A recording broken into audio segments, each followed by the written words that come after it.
Aí, estamos gravando ao vivo. Tudo bem, pessoal? Tudo bem com vocês? Boa noite.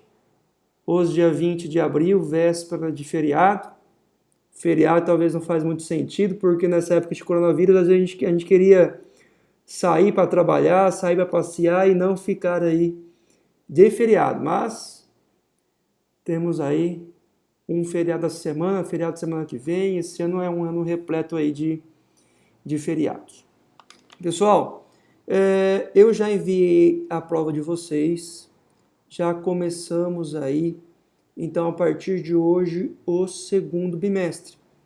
Porém, essa aula, em 1 hora, eu vou tratar justamente de uma revisão de toda a matéria que nós começamos aí nesse semestre, tá? Importante essa revisão para a gente dar encaminhamento e também a gente conseguir ter um norte para a gente consiga estudar aí para a nossa querida avaliação. Em virtude do ensino remoto, vocês já sabem que a avaliação vai ser um pouquinho diferente.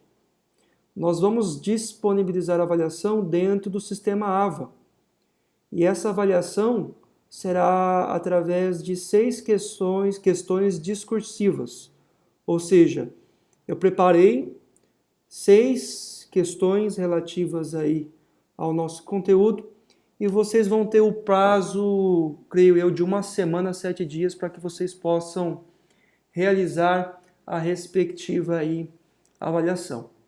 Então não será uma avaliação presencial, será uma avaliação na qual vocês terão aí oportunidade justamente em fazer individualmente na casa de vocês e lançarem no portal.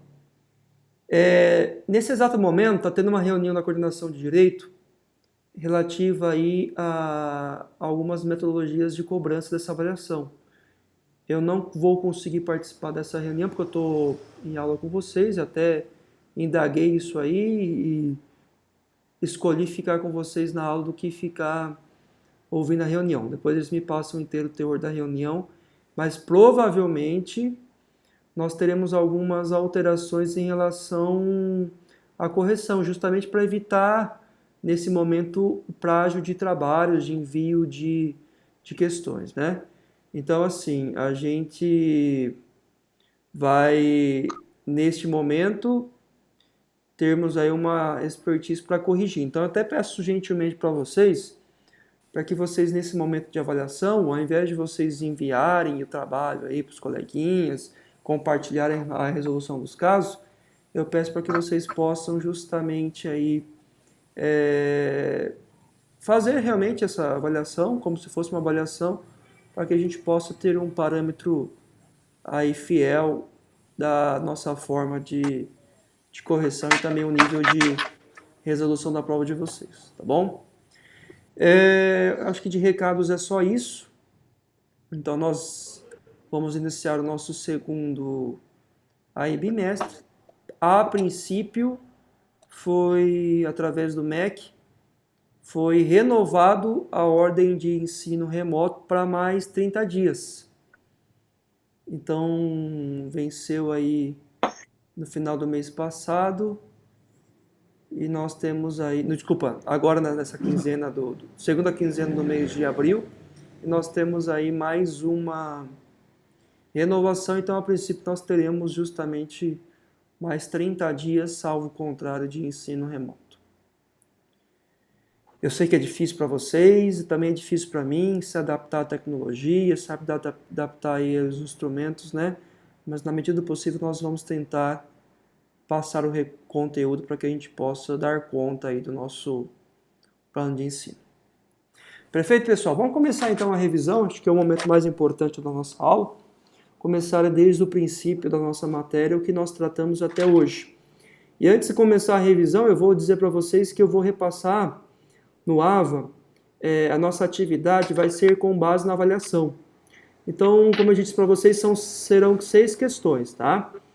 Então, eu vou passar lá no AVA mais ou menos 12 questões. E dessas 12 questões, 6 questões são as questões que vão ser cobradas na avaliação. Então, assim, como eu disse, como eu posso antecipar para vocês, eu vou passar para vocês a prova dentro dessas 12 questões para que vocês possam fazer e entregar e já fazendo e entregando, vocês vão estar diretamente estudando já para o nosso conteúdo. Tá? Deixa eu só abrir aqui e a gente já vai iniciar a nossa revisão. Olha que interessante. Nesse nosso semestre, nós estamos tratando de direitos das obrigações. Os direitos das obrigações começam aí no artigo 233 do Código Civil. A primeira obrigação que o Código Civil estabelece é a obrigação de dar.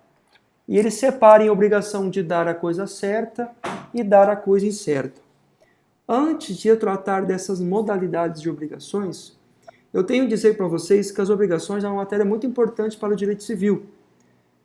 É no direito das obrigações que nós temos o vínculo obrigacional entre duas partes. A partir do momento que nós fazemos um contrato, a partir do momento que nós realizamos aí justamente um termo, um contrato, um negócio jurídico com a parte contrária, nós estamos dentro da matéria de direito civil e obrigações. Porque em um respectivo contrato, obrigatoriamente nós teremos direitos e obrigações perante as respectivas partes.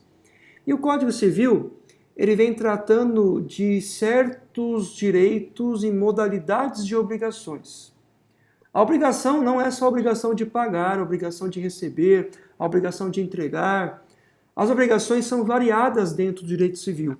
E o direito civil inclui obrigações de dar coisa certa, de dar coisa incerta, obrigações de fazer, de não fazer.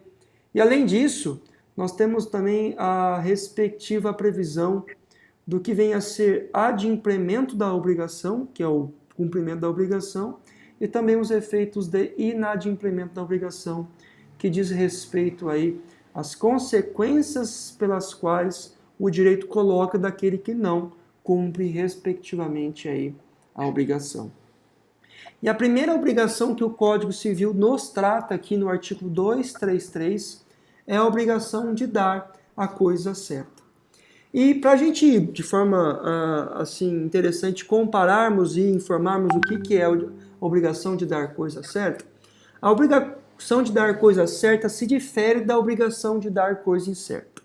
Quando eu falo que há um objeto especificado, quando eu falo de um determinado produto que foi especificado o seu modelo, a sua cor, as suas características, por exemplo, quando eu falo de um contrato de compra e venda de um veículo, da qual eu menciono que o respectivo vendedor vai entregar um veículo da marca Peugeot, modelo 208, da cor vermelha, placa X, Renavan X, ano tal, eu trago aqui uma obrigação certa.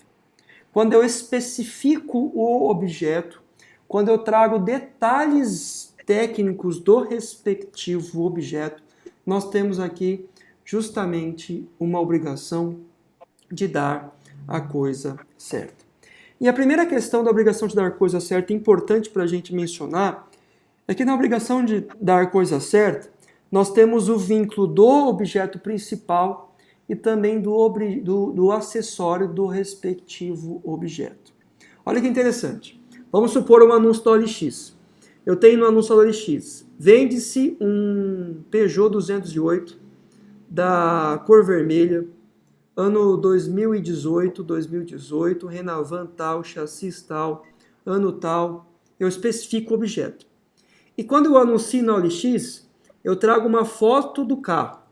E eu vejo que o carro tem um painel multimídia. Eu vejo que o carro tem um som da Pioneer. Eu vejo que o carro tem um subwoofer da JBL. E no anúncio eu não trago especificação que esses objetos não estão inclusos no respectivo contrato de compra e venda. Ou seja, quando eu não trago, tá, que os acessórios não farão parte do principal, do veículo, obrigatoriamente os acessórios têm que fazer parte. Ou seja, na obrigação de dar coisa certa, compreende entre o principal, nesse caso o veículo, mais todos os acessórios que foram discriminados ou que não foram discriminados, mas aparentam estar inclusos no pedido principal. É muito comum quando a gente faz aí compra e venda de veículos com roda. Vamos supor que a pessoa trocou a roda, colocou uma roda aro 18 aí no lugar da roda original. Se eu não especificar no anúncio que essa roda não faz parte do contrato, obrigatoriamente, quando eu comprar esse veículo, essa roda tem que ser entregue junto ao veículo. Ou seja, por força aí do Código Civil, especificamente no artigo 233 do Código Civil, nós temos que a obrigação de dar coisa certa abrange tanto o principal quanto também justamente os acessórios respectivos aí à coisa. Perfeito, pessoal? Eu acho que essa é uma das características importantes para a gente mencionar sobre a obrigação de dar a coisa certa, principalmente a gente tratando aí da nossa respectiva avaliação. Perfeito? Avançando um pouquinho mais, no artigo 243, nós temos obrigações chamadas obrigações de dar a coisa incerta. Obrigações de dar a coisa incerta é quando eu não, de certo modo, indico a coisa que eu estou dando via contrato, mas sim indico apenas características de gênero e quantidade da respectiva coisa. Um exemplo comum é quando eu trago em relação a sacas de soja, a cabeças de boi, quando eu trago uma especificação justamente não daquele boi, daquela soja, mas sim da quantidade de soja e também do gênero da respectiva soja ou do respectivo gado. Então, em obrigações envolvendo aí meio rural, envolvendo justamente contratos, né, de entrega de sacas de lavoura, de um certo cultivo, ou de aí cabeças de gado, eu tenho necessariamente aí a obrigação de dar a coisa incerta. Olha que interessante.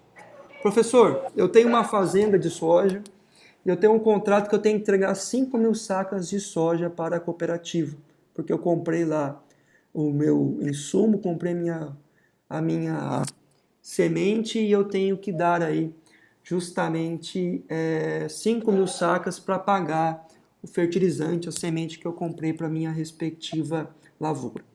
Só que na minha fazenda, eu tenho uma parte da fazenda que produziu a melhor soja da história. Eu tenho um quinhão lá da fazenda, uma parte da fazenda que produziu aí uma soja nível A, uma soja aí estilo exportação, uma soja de uma característica assim bem acima do normal. Eu tenho um segundo lote, um quinhão B, que produziu uma soja normal, padrão assim comercial, padrão que realmente não traz uma diferenciação, uma característica, uma qualidade muito grande, mas uma qualidade aceitável aí no mercado. E eu tenho o outro pedaço da minha terra, o segundo quinhão aí, o terceiro quinhão, o quinhão C, que produziu uma soja assim de péssima qualidade. Choveu muito naquele lugar, apliquei um veneno errado e produziu uma soja de péssima qualidade. A pergunta que eu faço para vocês, que vai cair na prova: qual devedor deverá entregar? Ele deverá entregar a soja de melhor qualidade, a qualidade máxima, né, da parte que ele conseguiu a qualidade máxima, da qualidade média a nível de mercado ou da péssima qualidade. Pessoal, olha que interessante. A resposta está no artigo 244, que ele fala o seguinte, que as coisas determinadas pelo gênero e também pela qualidade, o devedor deverá entregar não a pior. E também não deve prestar a entregar a melhor. Ou seja, espera-se que quando tem uma obrigação convencionada em obrigação de dar a coisa incerta, a obrigatoriedade do devedor seja entregar aquela não melhor e também não pior, ou seja, aquela qualidade, né, de mercado esperada, aquela qualidade média de mercado. Vamos dar outro exemplo. Então eu comprei Aí eu tenho um frigorífico, eu comprei 100 cabeças de gado para eu fazer o corte, né, matar o gado e produzir aí, comercializar a minha carne. O fazendeiro que vendeu o gado, que fez o contrato comigo, deve entregar os 100 melhores gados ou os 100 piores gados? Nenhum dos dois, né? Deve entregar justamente aí, nem o pior, nem o melhor, mas sim uma qualidade, digamos que média, respectiva aí a seguinte obrigação de entregar, de dar a coisa incerta. Perfeito, pessoal? Vamos lá, vamos para a terceira modalidade, que diz respeito à modalidade da obrigação de fazer. Pessoal, a obrigação de fazer diz respeito a uma prestação de um respectivo serviço. Quando eu falo em obrigação de fazer, eu falo que alguém foi contratado, né, por um motivo aí de uma aptidão intelectual ou por uma questão de experiência para fazer uma determinado serviço, uma determinada aí, obrigação dentro do meu respectivo contrato. Então, a obrigação de fazer diz respeito a uma entrega de um objeto intelectual, de uma questão aí justamente intelectual, de uma prestação imposta a ele. Olha que interessante quando a gente fala aí do artigo 247, tá? O artigo 247, ele traz justamente uma obrigação de indenizar de perdas e danos na obrigação na qual somente ele poderia aí executar, ou seja, só por ele poderia ser exequível. Nós temos aqui uma diferenciação entre obrigação de fazer genérica e uma obrigação de fazer personalíssima. Na obrigação de fazer genérica, nós temos aqui uma não preocupação com a pessoa que vai realizar aí o respectivo contrato.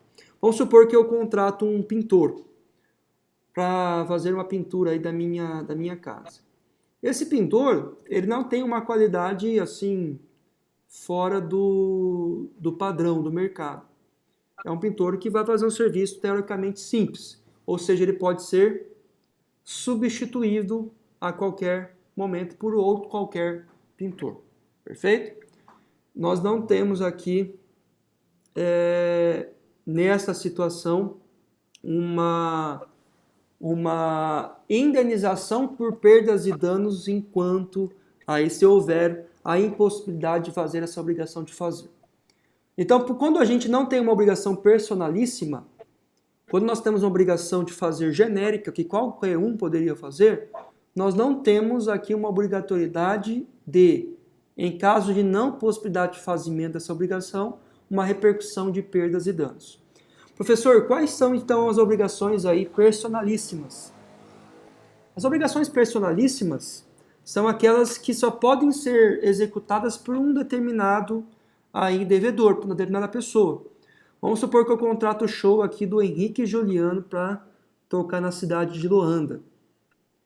Quando eu anuncio esse show, quando eu faço marketing, quando eu faço a divulgação, quando eu exponho que o Henrique Juliano vai fazer no dia tal show, e ele por uma desavença contratual, contrato assinado, ele recebeu, ele não vai aí fazer o show, eu tenho a possibilidade do Henrique Juliano, do devedor, em indenizar aí o contratante por perdas e danos.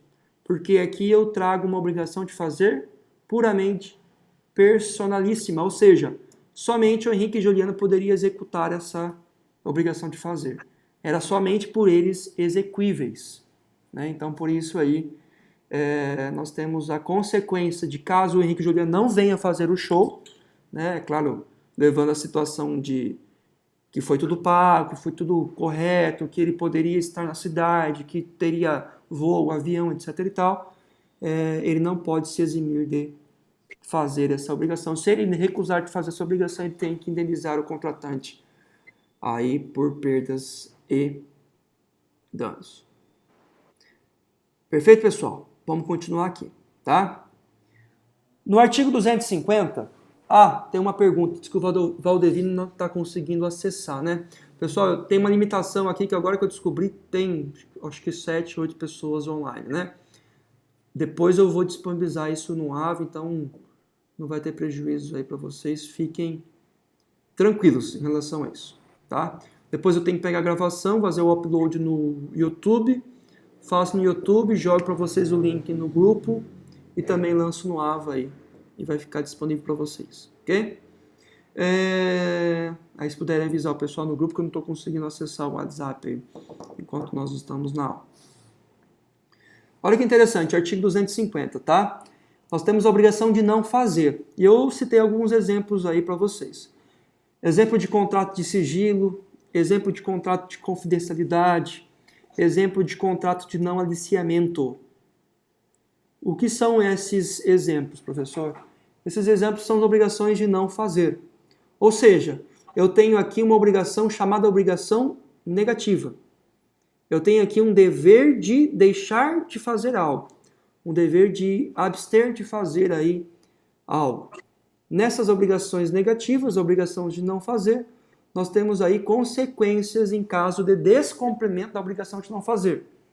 O artigo 250, ele fala justamente aí do conceito da obrigação de não fazer, e o interessante é nós estudarmos o artigo 251, que fala o seguinte: quando aí o devedor deixar de se abster de fazer algo, ou seja, querer descumprir a obrigação de não fazer, pode o credor justamente ter ressarcido, em havendo culpa aí do devedor, perdas e danos. Vamos supor que eu venha trabalhar numa grande empresa aqui em Maringá. E essa empresa produz um produto que tem uma fórmula aí especial, né? Um produto químico que tem uma fórmula única. Produto Quiboa, por exemplo, tem uma fórmula de química aí de composição única que os concorrentes não conseguem aí copiar, Coca-Cola, por exemplo, né? E, de certo modo, eu trabalhando nessa empresa, eu assino um contrato de confidencialidade que eu tenho uma obrigação negativa, ou seja, que eu não posso, de